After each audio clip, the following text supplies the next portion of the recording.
Assalamualaikum warahmatullahi wabarakatuh. Alhamdulillah, assalatu wassalamu ala rasulillah wa ala alihi wa sahbihi wa mawalah, amma ba'd.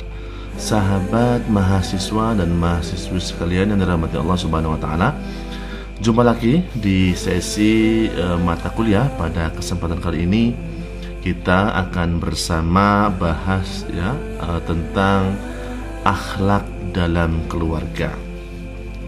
Sebelum kita lanjutkan, bagi teman-teman yang belum subscribe, silahkan klik subscribe, kemudian like untuk bisa mendapatkan notifikasi video terbaru dari Cak Masrur.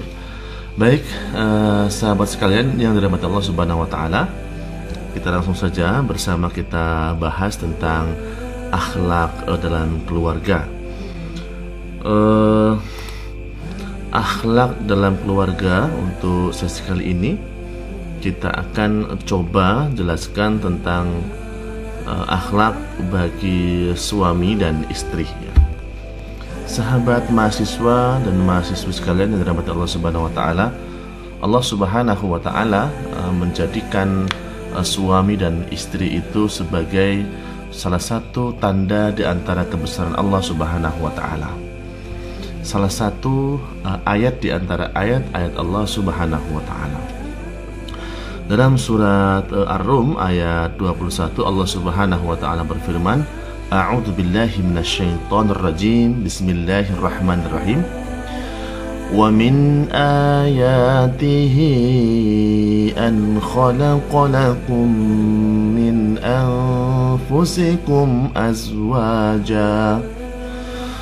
أزواجا لتسكنوا إليها وجعل بينكم مودة ورحمة إن في ذلك لآيات لقوم يتفكرون. Artinya, dan di antara tanda-tanda kekuasaannya ialah Dia menciptakan untukmu istri-istri dari jenismu sendiri, supaya kamu cenderung dan merasa tentram kepadanya, dan dijadikannya di antaramu rasa kasih dan sayang. Sesungguhnya pada yang demikian itu benar-benar terdapat tanda-tanda bagi kaum yang berfikir. Sahabat sekalian yang dirahmati Allah subhanahu wa ta'ala, Allah subhanahu wa ta'ala menjadikan tadi seperti saya katakan bahwa suami dan istri merupakan ayat daripada ayat-ayat Allah subhanahu wa ta'ala.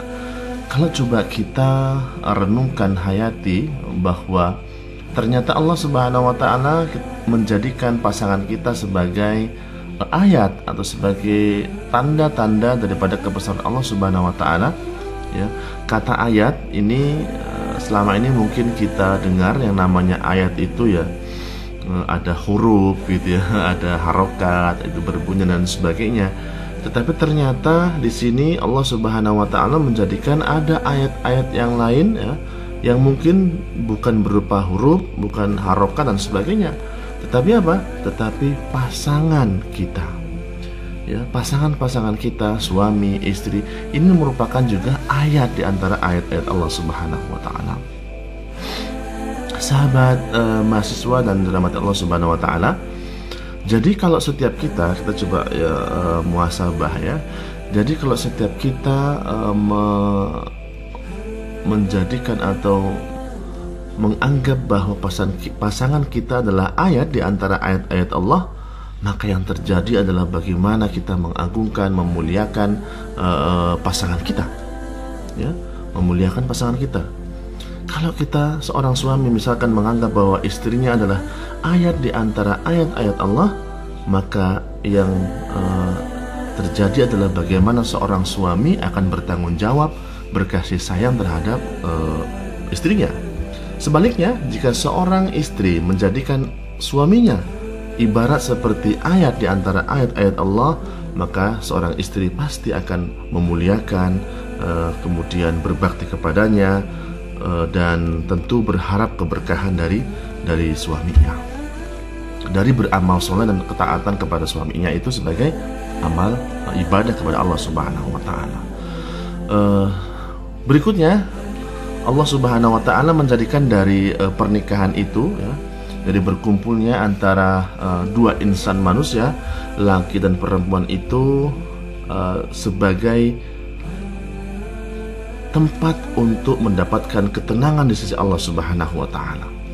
Maka Allah katakan tadi, wa min ayatihi an khalaqalakum min anfusikum azwaja litaskunu ilaiha.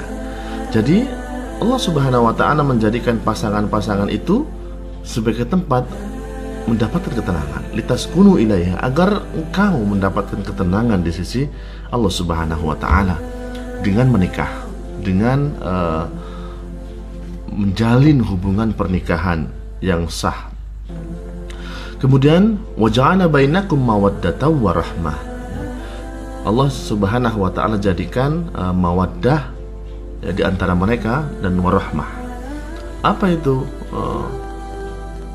mawaddah warahmah? Mawaddah ini lebih kepada fisik, atau mawaddah ini artinya adalah rasa cinta, sedangkan rahmah adalah kasih sayang. Artinya dengan pernikahan Allah akan menurunkan karunia yang berupa cinta dan kasih sayang kepada dua pasangan manusia tersebut. Sahabat, mahasiswa dan mahasiswa kalian yang dirahmati Allah Subhanahu wa taala, berikutnya kemudian bagaimana agar pasangan ini ya, yang dibekali oleh Allah Subhanahu wa taala dengan sakinah, dengan mawaddah dan warahmah ini bisa tetap langgeng ya, bisa tetap dirasakan mawaddah warahmahnya sampai akhir dari pernikahan mereka. Maka tentu kita perlu memperhatikan bagaimana seorang suami berperilaku yang baik kepada istrinya, atau seorang istri bagaimana berperilaku baik kepada suaminya. Artinya kita juga perlu bahas akhlak atau etika atau adab ya, suami terhadap istri, adab istri terhadap suami. Baik, langsung saja bahwa kita akan bahas tentang apa sih akhlak yang baik yang harus dilakukan oleh seorang suami terhadap istri. Maka yang pertama adalah seorang suami harus menggauli istri dengan cara yang ma'ruf. Ini pasti semua orang sudah mengerti bagaimana cara muasyarah bil ma'ruf, bergaul atau menggauli pasangannya dengan cara ma'ruf. Sebagaimana dikatakan oleh Allah Subhanahu wa taala dalam surat An-Nisa, wa'ashiruhunna bil ma'ruf, dan bergaulah ya, pergaulilah mereka dengan baik. Artinya untuk menggauli pasangan ya, seorang suami menggauli istrinya ini harus dengan cara ma'ruf. Ini merupakan perintah dari Allah Subhanahu wa taala.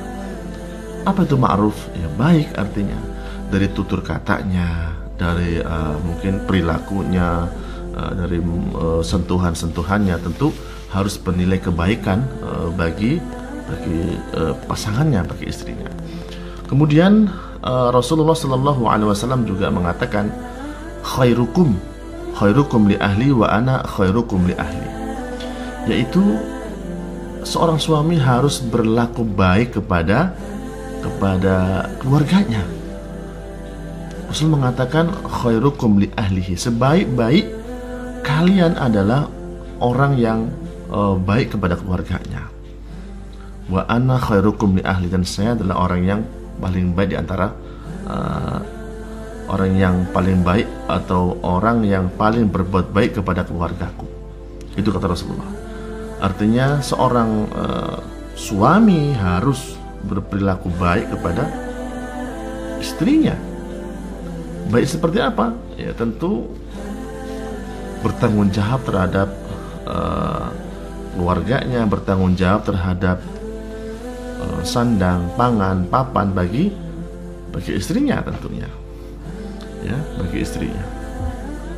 Berikutnya yang kedua adalah memberi nafkah, pakaian, dan tempat tinggal.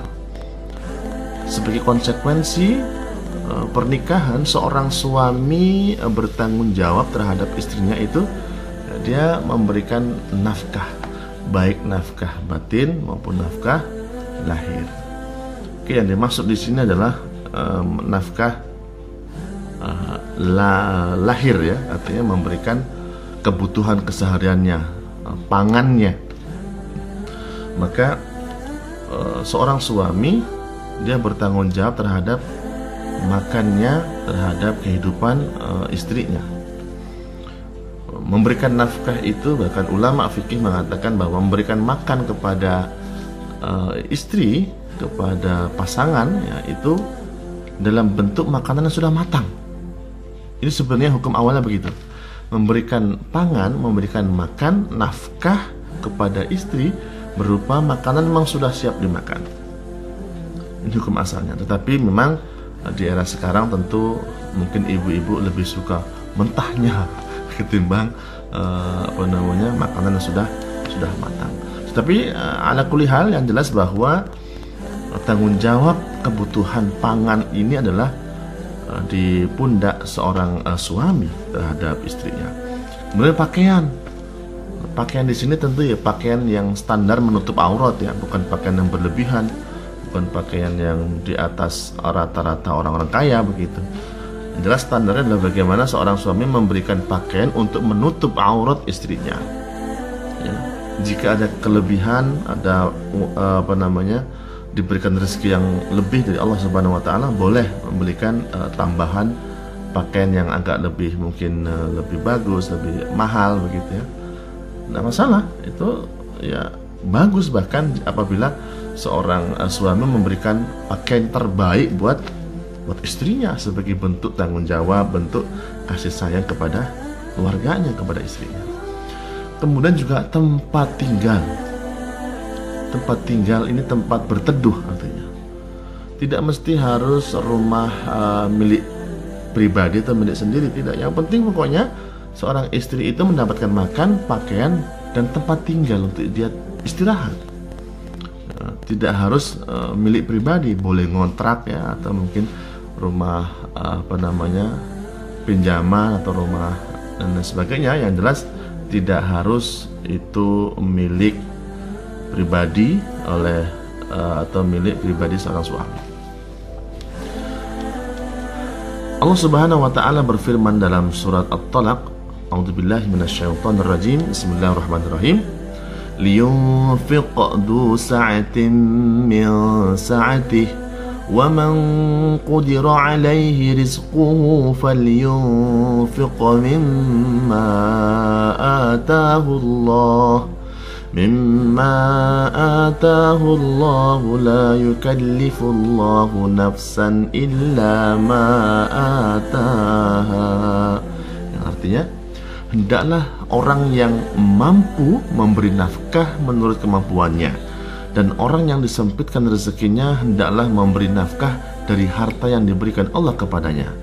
Allah tidak memikulkan beban kepada seseorang melainkan sekedar apa yang Allah berikan kepadanya. Artinya bahwa rezeki itu sudah diatur oleh Allah Subhanahu wa taala ya. Sudah ada ukurannya. Kalau ada kemudian orang atau seorang laki-laki mengatakan, "Oh, kamu belum menikah?" Ketika ditanya begitu, "Oh, saya belum siap secara finansial, saya belum bisa memberikan nafkah."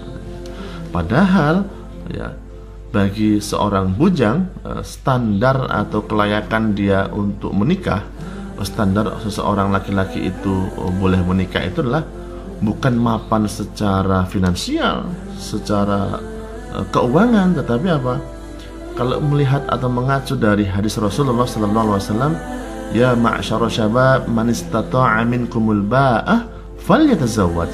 Wahai para pemuda, barang siapa di antara kalian man istata'a minkum ba'ah, mampu untuk ba'ah itu adalah ya mohon maaf ya, hubungan suami istri begitu, maka falyatazawwaj, maka nikahlah.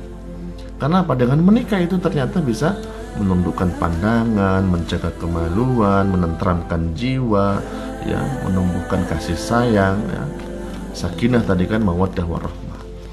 Maka standar mampu itu bukan mampu keuangan, sebenarnya begitu maknanya. Akan tetapi lebih afdol, lebih utama jika kemampuan itu, makna mampu dalam hadis itu diikuti dengan kemampuan secara finansial. Tapi secara hakikat yakin bahwa yang memberikan rezeki itu adalah Allah Subhanahu wa taala. Jadi tidak boleh kita mengatakan, oh saya belum berani menikah karena saya belum punya rezeki lebih untuk menafkahi istri. Nah ini kalau yang begini seakan-akan dia telah membatasi rezeki Allah Subhanahu wa taala. Berikutnya Rasulullah sallallahu alaihi wasallam bersabda dari Muawiyah al-Qushairi radhiyallahu anhu, ia bertanya kepada Rasulullah sallallahu alaihi wasallam mengenai kewajiban suami pada istri. Lantas Rasulullah sallallahu alaihi wasallam bersabda, an tut'imaha idza ta'imta wa taksuha idza tasaita awik tasabta wala tadri bil wajha wala tuqabbih wala tajhur illa fil bait. Artinya, engkau memberinya makan sebagaimana engkau makan, engkau memberinya pakaian sebagaimana engkau berpakaian, atau engkau usahakan dan engkau tidak memukul istrimu di wajahnya. Nah, ini penting nih. Dan engkau tidak menjelek-jelekkannya serta tidak memboikotnya dalam rangka menasihati ya, selain di rumah. Tajhur illa fil bait. Artinya Rasulullah SAW di sini memberikan arahan bahwa memberikan makan kepada istri itu ya apa yang kita makan sama gitu. Kalau kita makannya sehari-hari biasanya makan beras harga 20.000 ya, maka untuk istri ya 20.000. Pakaian yang kita pakai biasanya kan adalah pakaian yang seharga 150.000 ya, kurang lebih ukuran segitulah gitu. Jangan untuk sendiri pakaian harga mahal-mahal jutaan untuk istri, naudzubillah ya, pelit itu. Ini tidak mencontohkan akhlak Rasul sallallahu alaihi wasallam. Berikutnya meluangkan untuk bercanda dengan istri ya, meluangkan untuk bercanda, artinya bergurau ya, terus ya supaya hidup dalam keluarga itu tidak terlalu serius dan tegamu gitu ya, maka diperlukan juga candaan-candaan dalam kehidupan sehari-hari. Sebagaimana Rasulullah sallallahu alaihi wasallam juga dulu bercanda dengan istri-istrinya. Annaha kanat ma'an Nabi sallallahu alaihi wasallam, ketika Aisyah bersama Nabi fi safar, dalam sebuah perjalanan, qalat fasabaqtuhu ala rijlayya falamma hamaltu al-lahma sabaqtuhu fasabaqani faqala hadhihi bitilka sarqah.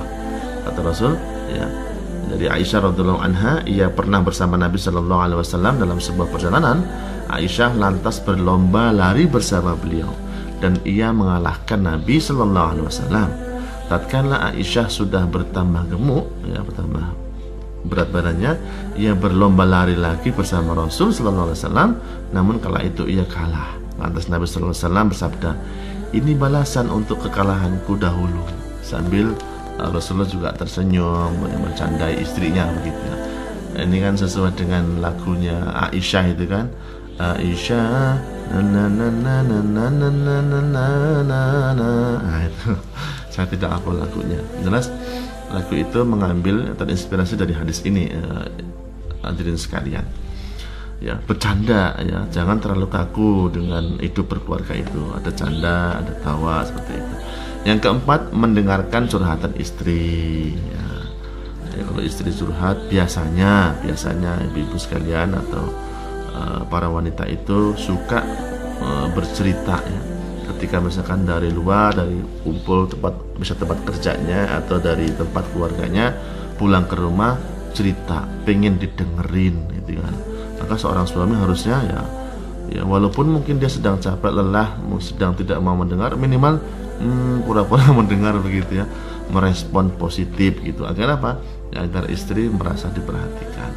Karena memang mendengarkan curhatan atau didengerin curhatannya bagian dari kebutuhan ternyata. Ya gitu ya. Jadi seorang wanita butuh untuk didengarkan curhatannya.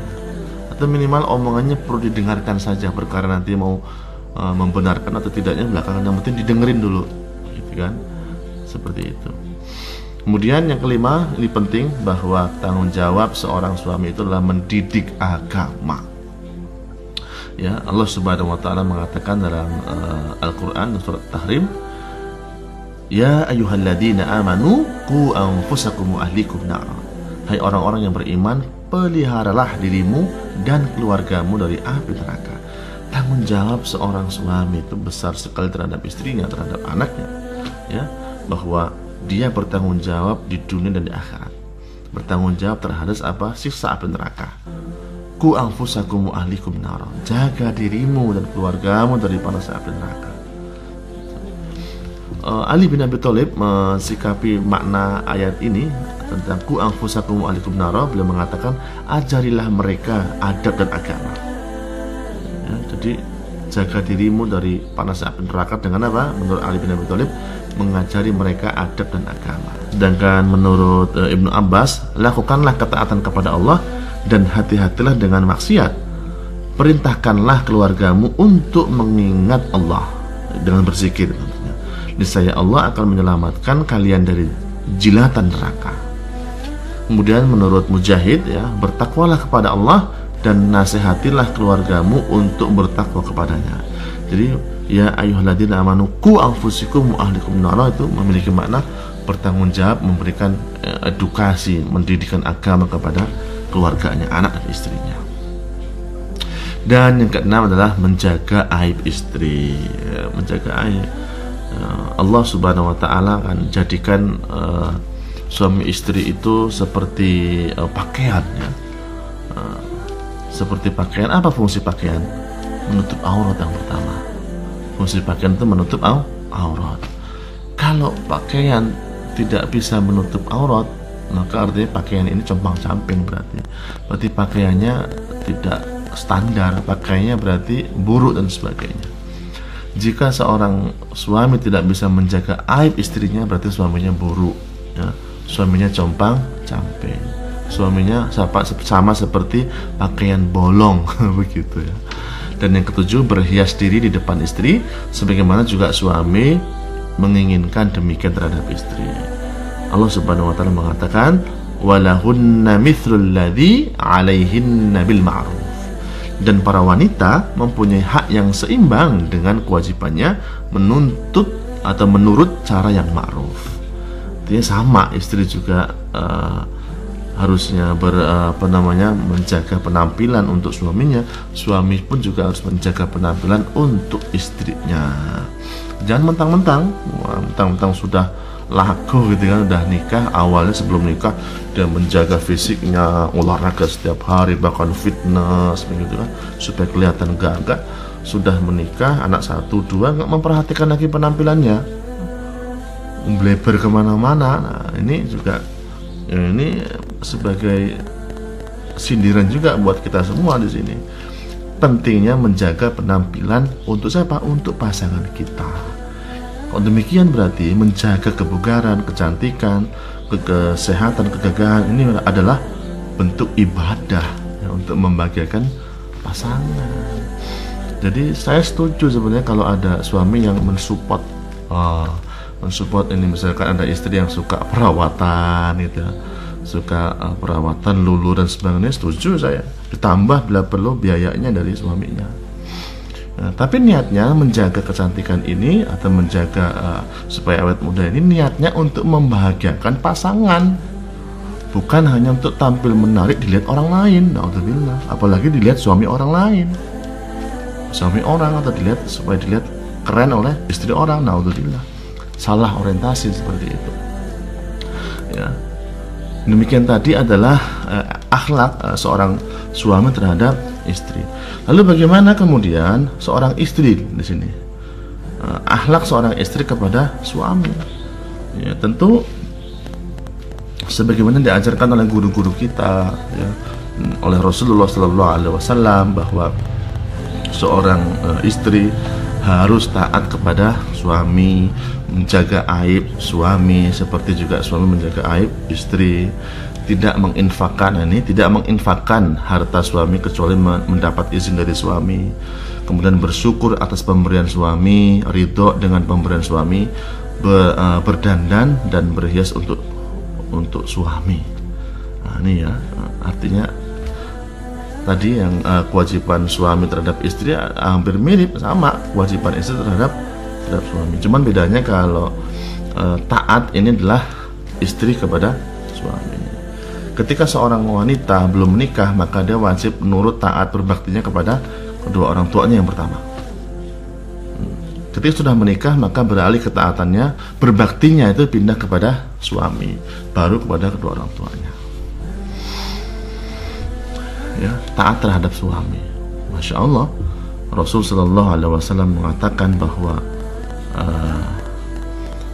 qila li Rasulillah Shallallahu Alaihi Wasallam ayyun nisa'in khairun, qala allati tasurruhu idza nadara wa tuti'uhu idza amara wa la tukhalifuhu fi nafsiha wa maliha bima yakrah. Yaitu pernah ditanya kepada Rasul Shallallahu Alaihi Wasallam, siapakah wanita yang paling baik? Ini wanita yang paling baik. Beliau menjawab, yaitu yang paling menyenangkan jika dilihat suaminya. Berarti kan tadi perlu perawatan diri, berdandan untuk suami, kan? Tampak menyenangkan, menarik di depan suami, murah senyum, akhlak zahirnya dijaga, mentaati suami jika diperintah. Nah, nih taat, ini wajib mentaati, Bu. Kalau seandainya sudah siap mau jalan itu kan, mau berangkat atau sudah ngidupin mobil, udah mau telat ini harus berangkat, pas ngidupin mobil mau jalan, suami manggil, ikut mana kira-kira? Nurutin suami atau berangkat ke tempat kerja? Hanya disinilah diuji standar ketaatan kita kepada suami. Maka kalaupun kita sudah jalan baru 1 meter 2 meter, suami manggil, ma jangan berangkat dulu, penting, misalkan begitu, berhenti, mobil kita matikan atau motor kita matikan, temui suami, itu lebih utama, ya, taat kepada suami. Kemudian ya, selain mentaati suami jika diperintah, juga tidak menyelisihi suami pada diri dan hartanya sehingga membuat suami benci. Artinya ya menjaga amanah, diberikan uang itu dijaga, tidak diselisih, tidak dikorupsi, ya, tidak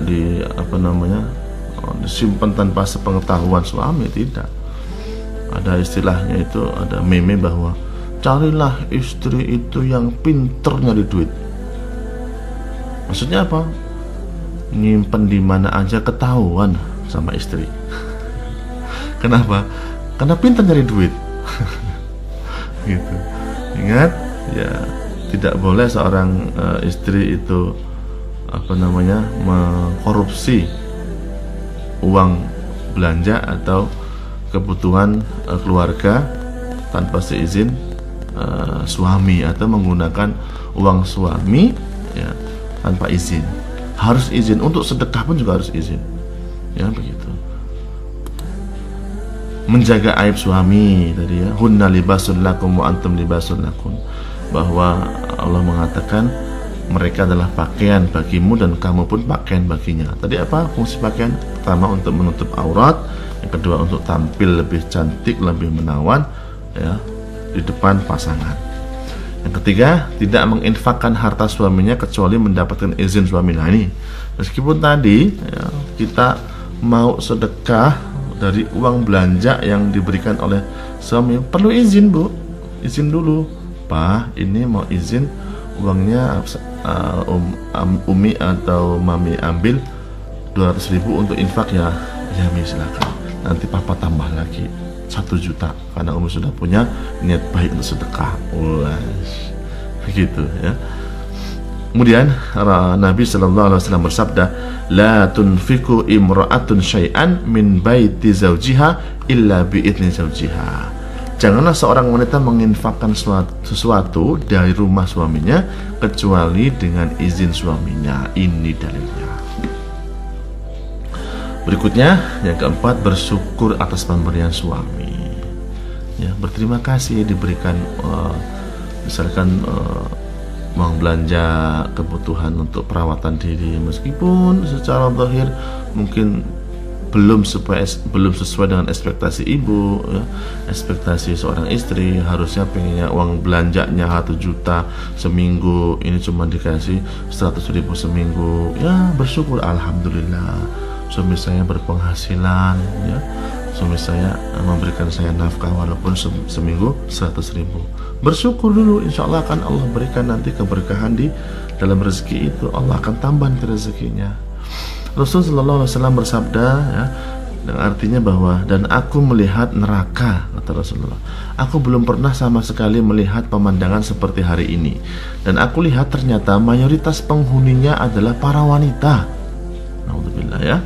Mereka bertanya, kenapa para wanita menjadi mayoritas penghuni neraka, ya Rasulullah? Beliau menjawab, disebabkan kekufuran mereka. Ada yang bertanya kepada beliau, apakah para wanita itu kufur kepada Allah? Beliau menjawab, tidak, melainkan mereka kufur kepada suami dan mengkufuri kebaikan suami. Seandainya engkau berbuat baik kepada salah seorang istri kalian pada suatu waktu, kemudian suatu saat ia melihat darimu ada sesuatu yang tidak berkenan di hatinya, niscaya ia akan berkata, aku sama sekali belum pernah melihat kebaikan darimu. Ya, artinya penyebab kenapa banyak penghuni neraka itu wanita, ternyata ibu-ibu sekalian banyak, ya, kalangan wanita itu yang kurang bersyukur terhadap karunia Allah Subhanahu wa taala, pemberian suaminya. Maka penting supaya kita tidak masuk ke dalam golongan orang yang kufur, maka bersyukurlah terhadap pemberian suami meskipun itu tidak banyak. Alhamdulillah, apalagi ibu yang sudah bisa berpenghasilan sendiri, gitu kan, bisa bantu tuh. Nilainya sedekah nanti ketika seorang istri membantu kebutuhan keluarga, ya. Gitu. Karena gini konsepnya itu, harta suami di situ ada hak istri, harta istri murni punya istri. Sehingga ketika seorang istri mengeluarkan uangnya untuk kebutuhan keluarga, itu nilainya sedekah. Sedekah yang luar biasa. Meskipun juga kewajiban seorang suami itu adalah memberikan nafkah, itu juga dinilai sedekah di sisi Allah Subhanahu wa taala. Terakhir, ya, berdandan dan berhias untuk suami. Seperti tadi, seorang istri juga berdandan, berhias untuk istrinya. Ya. Kenapa? Wanita yang baik itu adalah ketika dilihat itu menyenangkan suaminya. Bahkan dalam sebuah riwayat dikatakan, seorang wanita jika dia melaksanakan sholat 5 waktunya, dia puasa, kemudian dia taat kepada suaminya, ya, ketika dilihat menyenangkan, ya, maka dia akan masuk surga dari pintu mana saja yang dia kehendaki. Baik, para mahasiswa sekalian dirahmati Allah Subhanahu wa taala, demikian untuk sesi materi kuliah kita pada kesempatan kali ini, ya, tentang akhlak keluarga, berkeluarga, dalam keluarga, yaitu akhlak suami kepada istri, akhlak istri kepada suami. Mohon maaf atas segala kekurangan jika ada hal-hal yang kurang berkenan, kata yang belibet mungkin, ya, penjelasan yang kurang jelas, nanti bisa ditanyakan langsung melalui grup Telegram kita. Terima kasih, mudah-mudahan bermanfaat. Assalamualaikum warahmatullahi wabarakatuh. Jangan lupa subscribe.